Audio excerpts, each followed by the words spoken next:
Welcome back, everyone, to a new reaction series. I don't know how many episodes this is. I should have checked that before we started, but I know this is the first episode.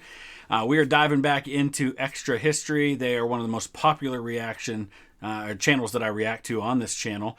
And we are going to the First Crusade. Now, I'll acknowledge up front, don't know a ton about the First Crusade. I know some about it as it relates to early medieval Britain, which is an area that I am familiar with. So I'll probably have some comments to make, but I'm here to learn, just as all of us are. So let's learn together as we dive in. As always, the link is in the description to the original content if you want to see it without my commentary. And as always, thank you to our patrons who support this channel and make this all possible. Let's dive in.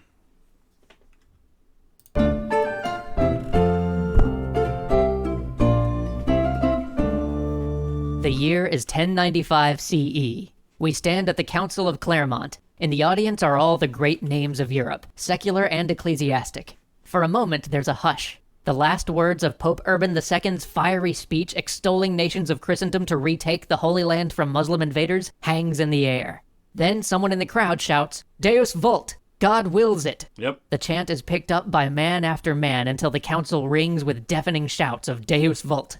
Then, out of the crowd, a bishop named Ademar rushes up and falls to his knees before the Pope, proclaiming that he will lead any willing Christian to reclaim the Holy Land for Christ. So, first things first, if you're not familiar with this time in history, and for a good bit of European history, the Pope has not only religious authority, but a great deal of secular authority by this point. And a lot of the secular authority goes back to the time of Charlemagne, which is just a couple hundred years earlier. And Charlemagne kind of legitimized that end of things in order to kind of legitimize himself. It was kind of a quid pro quo. Get the church to support you, you support the church, and they become intertwined after that. And so by this point, the Pope's got all this authority and power and influence, and he's using that influence to call the nations of Europe to go to the Middle East, to go to an area that we all know is at the center of three religions. They're called the Abrahamic Religions because all three trace their roots back to what we would call the Old Testament times. Islam, Christianity, Judaism. And so it's an area that's important to Christians and to Muslims who are fighting over it at this point. And thus, the First Crusade began. There's just a few problems. You see, by this point, Muslims had actually occupied the Holy Land for nearly 400 years, and there was little evidence of the various atrocities Urban invoked in his speech to incite Europe to crusade. That's not an uncommon thing. You need to give people a reason to be willing to fight. And just to say, hey, let's go take some land, that might work for some people who own land and have a chance to get more land. And there is a lot of that going on here because when they secure parts of the Holy Land, somebody's going to have to govern it. And so there's going to be a king that's made, a king of Jerusalem, who's going to be selected from among European noblemen. So there's already incentive for the rich guys. What you need is incentive for the common soldiers as well. And the incentive, in addition to getting paid, is we need to go and protect these defenseless people who are being murdered by these savages. And that's a common theme that has been used throughout history to get people to fight. It's propaganda. In fact, the church had never seemed very concerned about the occupation before now, and pilgrimages to the Holy Land had continued practically uninterrupted since Jerusalem fell into Muslim hands in 637. So what was really going on? Well, earlier that year, Alexius Comnenus, the emperor of the Byzantine Empire, an empire that had fallen a long way since the days of Justinian, had sent envoys to the Pope asking for help from the West against the Seljuk Turks. These Turkish Muslims coming out of the East had practically pushed the empire to its limits, forcing them out of nearly all of Anatolia, the traditional heartland of his empire. Alexius Comnenus had hoped for supplies, arms, and a few thousand well-trained men so that Byzantium could continue to serve as the bulwark of Christian Europe against In Byzantium, we know today as Istanbul. It was Constantinople for a long time. Same city. But yeah, I mean, now you're getting to the heart of things. We think of the Crusades as these great religious wars, but really when it comes down to it, it's about a guy trying to get his empire back. against the Muslim East, or really so he could just win this war, retake his territory, and strengthen the empire he was the head of. But, it's all in how you sell it. Yep. Well, Pope Urban had a slightly different idea. You see, the Pope wasn't in the most secure position. The Church was basically at war with the Holy Roman Emperor. Another Pope named Clement III had been installed in Ravenna and claimed to be the rightful Pope. And this is another thing that happens a lot throughout history. You've got times where popes are set up in France. And so if you are a powerful Christian ruler in Europe, say King of France, Holy Roman Emperor, things like that, if you can't get the Pope in all his authority and all his legitimacy that he offers to you to go along with what you want, well, you just say that he's not the legitimate Pope, and here's the legitimate Pope over here. It's just a way of getting around the issues that are related to not having the Pope on your side. In fact, Urban couldn't even enter Rome, hence why he was kicking around in France, because the Holy Roman Emperor and the anti-Pope held it against him. So Urban thought, maybe let's unite all of Christendom to fight somebody else. The enemy of my enemy is my friend, right? And, this is the common thing. We talk about this all the time in history, is unite us against a common enemy. And, the Germans tried to do this at the end of World War II, is, hey, let's stop fighting on the Western Front. Our real enemy is the Soviet Union. So Britain, United States, stop fighting with us. Let's all join together and go after them. There was even talk of this a little bit in the American Civil War, where there was an idea of, hey, why don't we, instead of fighting each other, North and South, why don't we find a common enemy that we can all hate and go after them? Let's go invade Cuba. Let's invade Mexico, something like that. Of course, he never really asked for Alexius Comnenus' opinion on this plan, but we'll deal with that more later. And thus, the First Crusade began. But Urban was a smart guy. He knew how to motivate people. He knew how to gather a force larger and more cohesive than any nation in Europe could muster. He would offer to those who had spent their life fighting, those who had spent their lives committing mortal sins, one chance, one opportunity for absolution. And he would offer that opportunity for doing the thing they did best, going to war.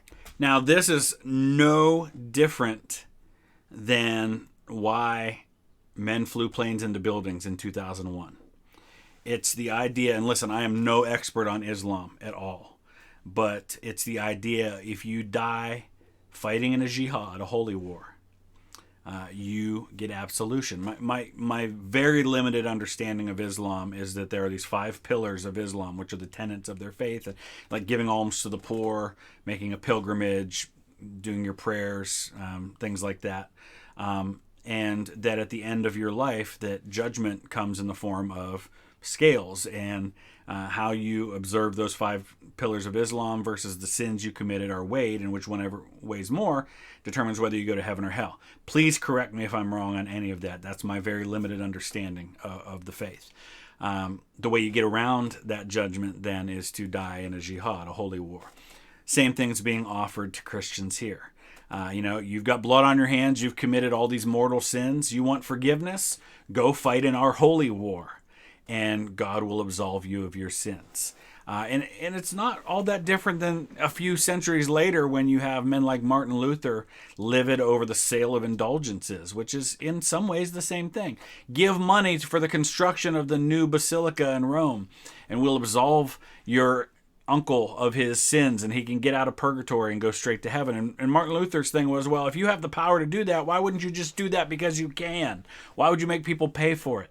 The same thing here. If the Pope has the ability to just absolve people of their sins, just absolve people of their sins if you have that power. Why make people go and kill other people in order to do that? This is the first time a pope had ever done this. Never before had a plenary indulgence been offered for martial action, and this innovation drew a lot of people. Yep. And truth is, though I may have my suspicions about some of the motivations of the leaders of this movement, in a world as motivated by faith as medieval Europe, I think that faith and a hope for absolution was the reason that so many people bankrupted themselves just so they could join the crusade. Yeah, and who wouldn't do that? Remember, this is a time in history when the Bible was mainly in Latin. And so if you didn't read and understand Latin, you didn't understand the Bible. And this wasn't a time when everybody had a Bible in their house and they could read scriptures for themselves as Christians. They were going on what they were told by religious leaders. And so this became a big deal in later medieval times, in the Middle Ages, when you start having people translating the Bible into English, into German. That was a punishable by death kind of crime. A lot of people were burned at the stake simply for translating the Bible. There was a loss of power there and influence and authority for the church if people could read the scriptures for themselves. And so if you're being told by the people in religious authority that this is what will happen, yeah, you're going to go for it. But, unfortunately, this offer was so good that a lot of people who signed up weren't quite the people the Pope meant to get. You see, the Pope had set a date of August 1096 for the Crusaders to leave from Europe, so that knights and barons could get their affairs in order, and so that they could prepare what in the Middle Ages counted as supply and logistics. But that wasn't fast enough for some people. In France, there was a fellow by the name of Peter the Hermit, who began whipping up the peasantry. He talked of the atrocities he'd witnessed in the Holy Land, although there's a fair amount of evidence to say that he never actually went there. And he told tales of his divine appointment by Christ to lead the spiritually pure who would be protected by heaven to Jerusalem. Tens of thousands of people left their farms to join Peter, although they had no money for the journey and didn't even know how far it was from their homes in Western Europe to the Levant. Few of them were soldiers, and fewer still even owned weapons. But as Peter preached, word of this peasants' crusade began. And while Peter was still gathering his tide of peasants at Cologne, other groups decided that they were just going to set out on their own. And this is where the People's Crusade becomes one of the most unmitigated messes in the history of history. All right, I gotta ask, what on earth led them to use a Sharknado picture for this? I don't get it, but that's fantastic. First, there's the group from France under a fellow named Walter Sannevoix. They left ahead of Peter and made it through Hungary all right, but when they showed up at Belgrade, the doorstep of the Byzantine Empire, the local governor was very confused. He'd been told that the Crusaders weren't supposed to show up for another half a year at least. And weren't they supposed to be soldiers? This was just a mob led by a few impoverished knights. So, he didn't let them in. He told them he was going to send a letter back to Constantinople, and could they please just wait patiently until he got his instructions in order? This is not a time in history when communication is instantaneous. This is going to take a while. And, just to get confirmation of something, it's not like you're picking up the phone.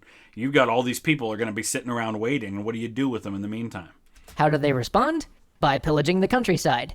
In all fairness to the Crusaders, they were probably starving. They hadn't thought to bring many supplies with them, and you've got to remember, this is spring in medieval Europe. It's not like they had refrigeration and rapid transport. The bulk of the food for the year comes in during the fall harvest, which is exactly why Urban scheduled his crusade to start in the middle of August, so it could be easy to resupply as they went. But by springtime, there's just not very much food around, so it's unlikely the Crusaders had been able to really stock up on spare provisions on their trek through Hungary. So the Crusaders went on a pillaging spree. They destroyed homes and farms. They even came to blows with the local Byzantine garrison. Some of them even went back to Hungary, which they'd managed to cross through before without doing any harm. And so these are people who are going to fight against the infidel Muslims, and now they're fighting against fellow Christians. Why? Not because of some sense of duty, but because they're hungry. And that really is the main motivation in the end for most people, is just to survive. And tried to loot a local market. They tried, but the townsfolk kicked them out, and the local Byzantine garrison beat them down too. And soon, cowed, these first Crusaders were brought under escort to Constantinople. We'll catch up with them in a bit when Peter gets there. But first we should talk about the second splinter group of the People's Crusade, a group from Germany led by Count Emico of Leiningen. This count had heard of Peter's preachings, and had gathered his own group to go crusade. They were to head off to the Holy Land from Germany, but, well, they only got a few miles before they seemed to decide that, the local Jews are a lot closer and less well armed. And so they went from town to town through Germany, sacking their own cities, slaughtering the Jewish population, and stealing any money they might find. In case you thought that hatred of the Jews was a 20th century thing, this has always been this way. Now, this was opposed almost unilaterally by the Catholic Church. This wasn't at all what Urban had called for. Even if you argue he didn't care about Jews, there's no question he wanted the fighting out of Christendom at the very least.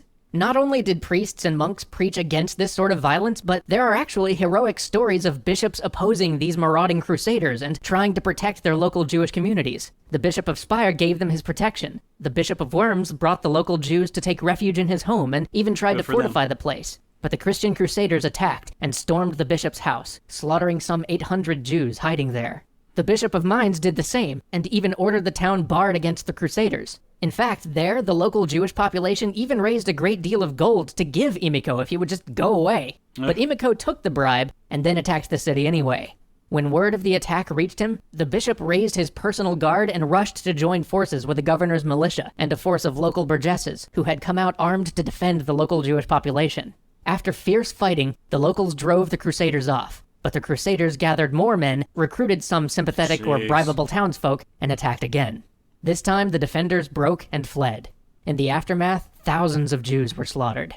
Emiko's band massacred their way through Germany until at last they ended up at the Hungarian border. By this time, Peter and his crusade had already passed through Hungary. We'll talk about how their trip went next time. But when the King of Hungary saw Emiko's marauding band, he decided that nope, he was having none of this, and refused to let them into his country. Good. The Crusaders decided to force their way in anyway, and promptly laid siege to the Hungarian Christian city of Moson, where they were promptly defeated by the city garrison and slaughtered almost to a man. And Good for them. thus, the First Crusade began. Join us next time to find out what... So that whole thing was Christians fighting each other and fighting Jews. There's no Muslims even involved in this attack. My goodness, what a mess. This just goes to show you that, and listen, I'm a Christian. I have been most of my life. I'm a pastor. I believe in my faith when practiced correctly. This ain't it at all. People will use just about anything to justify doing what they want, whether that's their religious faith, or many, many other things. It's the sad reality, and it's shameful. It's really shameful that people did this stuff in the name of God, and it should be loudly proclaimed as such. But I learned a lot there I didn't know. If you have something to add to that about what was going on at that time that maybe I didn't mention or that they didn't mention, please use the comment section below. Let me know something you learned today that you didn't know about before, and we'll learn together. We'll be back tomorrow with part 2. Thanks for watching.